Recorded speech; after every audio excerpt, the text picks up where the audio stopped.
तरीके से विशेष पूजा अर्चना की भी जाती है। और अभी जैसा कि आचार्य तिवारी बता रहे हैं, अगर आप इन मंत्रों के साथ पूजा पाठ करते हैं तो माता लक्ष्मी जरूर प्रसन्न होंगी आपसे।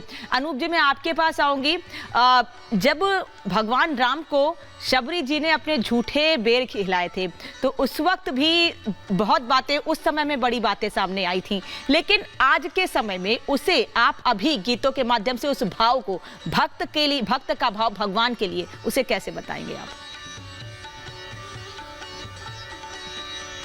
लेकिन तुलसीदास जी ने कुछ ऐसी सुंदर बातें लिख दी हैं जो हमें केवल पढ़कर ही नहीं, अपने जीवन में उतार कर ही उसे सिद्ध करना है।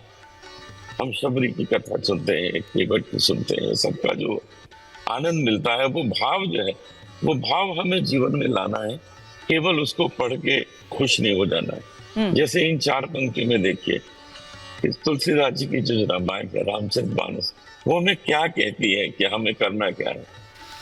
तुलसी की रामायण बोले, रामचरित अपनाओ।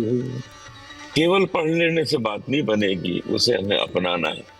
शबरी की कथा हमने सुननी, बड़ा आनंद आ गया, उससे बात नहीं बनती, शबरी वाले भाव भी लाने होंगे मन में। तुलसी की रामायण बोले, रामचरित अपनाओ। धर्म कर्म की मर्यादा में, धर्म कर्म की मर्यादा में जीवन सफल बनाओ। तुलसी की रामायण बोले, रामचरित अब हम बातें चर्चा करें, सुने, क्या वो पर्याप्त है? हाँ। नहीं, उन गुणों को अपने जीवन में लाएं, कुछ हम उस प्रकार का आचरण करें, तब तो बात बनती है। और यही हमें रामायण सिखाती है। यही हमें रामायण सिखाती है कि जो आचरण आप अपने अंदर लाते हैं और जो भगवान राम का चरित्र रहा है, अगर आप अपने अंदर वैसा आचरण लाते हैं तो आपका जीवन सफल है। और इसी के लिए रामचरितमानस का पाठ भी लोग करते हैं, जिससे कि भगवान राम के जीवन से कुछ सीख सकें।